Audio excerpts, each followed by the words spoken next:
मिट्टी का दिल। लड़का और मिट्टी का दिल। सन्यासी ने गुस्सा शांत करने का उपाय दिया। एक गांव में एक व्यक्ति अपनी पत्नी और पुत्र के साथ रहता था। जहां वह और उसकी पत्नी नम्र स्वभाव के थे, वहीं उनका पुत्र बहुत गुस्सैल था। वह हर समय चिढ़ा हुआ रहता था और बात बात पर गुस्सा हो जाया करता था। गुस्सैल स्वभाव के कारण उसकी किसी से नहीं बनती थी। आए दिन उसका आस पड़ोस के लोगों से झगड़ा होता रहता था। उसे कोई पसंद नहीं करता था। उसके कोई दोस्त नहीं थे। माता पिता अपने पुत्र को लेकर चिंतित थे। वे चाहते थे कि उसके स्वभाव में परिवर्तन आ जाए, लेकिन लाख समझाने पर भी उसका गुस्सा जस का तस रहा। एक दिन गांव में एक सन्यासी का आगमन हुआ। वह विचित्र तरीकों से लोगों के जीवन में सकारात्मक परिवर्तन लाने के लिए लोकप्रिय थे। जब माता पिता ने उनके बारे में सुना तो अपने पुत्र को लेकर उनके पास पहुंचे और बोले, बाबा, ये हमारा पुत्र है। समस्या ये है कि इसे गुस्सा बहुत आता है। गुस्से पर इसका कोई नियंत्रण नहीं है। ये हर किसी से लड़ पड़ता है। हमारे समझाने का भी इस पर कोई असर नहीं होता। आप कुछ ऐसा करें कि ये गुस्सा करना छोड़ दे। सन्यासी ने कहा, ऐसा करो, आप अपने पुत्र को आज दिन भर के लिए मेरे पास छोड़ जाओ। माता पिता ने वैसा ही किया। वे अपने पुत्र को सन्यासी के पास छोड़कर घर चले गए। सन्यासी ने लड़के से कहा, पुत्र, मैं तुम्हें एक काम देता हूँ, क्या तुम वह करोगे? लड़का भी अपने गुस्से से परेशान था और चाहता था कि उसकी यह आदत छूट जाए। वह बोला, यदि आपके दिए काम से मेरे गुस्सा करने की आदत छूट जाएगी तो जरूर करूंगा। सन्यासी उसकी बात उन मुस्कुराए और बोले, मैं प्रयास कर रहा हूं पुत्र, तुम भी मेरा साथ दो। जाओ चिकनी मिट्टी के 2 ढेर तैयार करो। लड़के ने वैसा ही किया। तब सन्यासी ने कहा, अब इस मिट्टी से 2 दिल तैयार करो।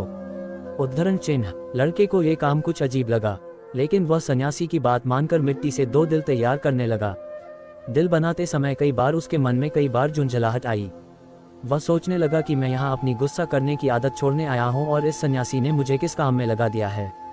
इस तरह तो मेरा गुस्सा खत्म होने की जगह बढ़ जाएगा। लेकिन उसने किसी तरह काम करना जारी रखा और मिट्टी के 2 दिल तैयार कर लिए। वह उन 2 दिलों को लेकर सन्यासी के पास गया और बोला, बाबा, ये रहे मिट्टी के 2 दिल। मैंने आपका काम कर दिया है।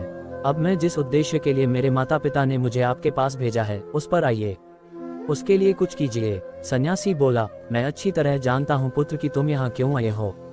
पहले मेरा ये काम कर दो, फिर मैं तुम्हारे गुस्से के लिए कुछ करता हूँ। बताए अब क्या करना है? लड़का मन मार कर बोला, इस एक मिट्टी के दिल को लेकर कुम्हार के पास जाओ और उससे कहकर इसे भट्टी में अच्छी तरह तपाकर वापस ले आओ। लड़का कुम्हार से उस मिट्टी के दिल को तपाकर वापस सन्यासी के पास ले आया। तब सन्यासी ने उसके कहा, अब इस दिल में जो चाहे रंग भर दो। लड़के ने उस दिल को लाल रंग से रंग दिया। रंग चढ़ाने के बाद वह दिल बहुत सुंदर नजर आने लगा।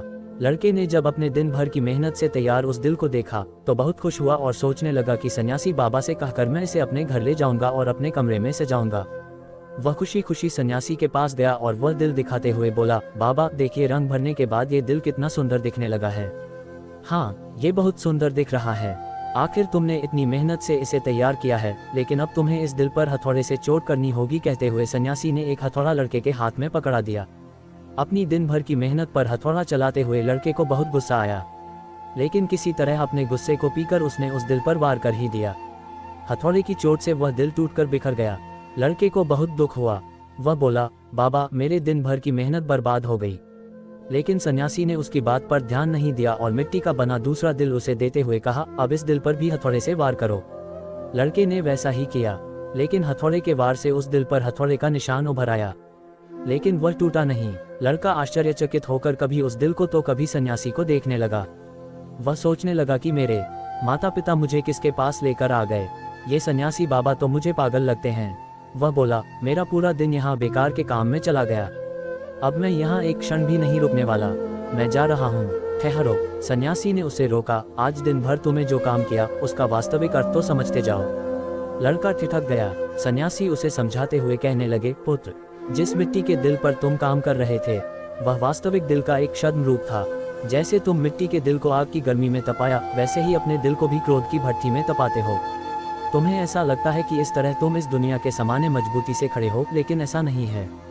जीवन रूपी हथौड़े का एक बार भी तुम्हारा कठोर हो चुका दिल झेल नहीं पाएगा और चकनाचूर हो जाएगा। ऐसे में तुम संभल नहीं पाओगे। जीवन के दुख दर्द को सहन करने के लिए तुम्हें अपना दिल नर्म बनाना होगा। तब जब भी उस पर कोई दुख आएगा, उस पर कुछ समय के लिए असर जरूर होगा, लेकिन वह टूटेगा नहीं, बल्कि कुछ ही दिनों में संभल जाएगा। क्रोध जितना नुकसान दूसरों का करता है, उससे कहीं अधिक तुम्हारा स्वयं का करता है। इसलिए क्रोध करना छोड़ दो। अपने दिल में प्रेम और क्षमा को स्थान दो, उसे विनम्र बनाओ। लड़के की आंखें खुल चुकी थी। उसे सन्यासी को वचन दिया कि वह अब से अपने क्रोध पर काबू रखेगा और अपना व्यवहार सुधारेगा। सीख: क्रोध जितना नुकसान दूसरों का करता है, उससे कहीं अधिक तुम्हारा स्वयं का करता है, इसलिए क्रोध करना छोड़ दो। अपने दिल में प्रेम और क्षमा को स्थान दो, उसे विनम्र बनाओ।